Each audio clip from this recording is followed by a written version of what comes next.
You are looking at Julian's pronunciation guide, where we look at how to pronounce better some of the most mispronounced words in the world, like this other curious word. But how do you say what you're looking for today?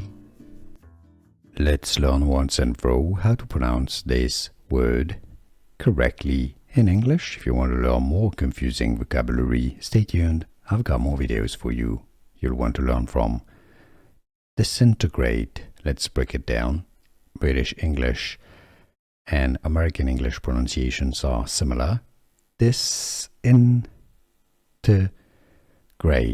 How to pronounce disintegrate. So for the T syllable, you can either say T or T. Disintegrate or disintegrate. Both pronunciations are correct.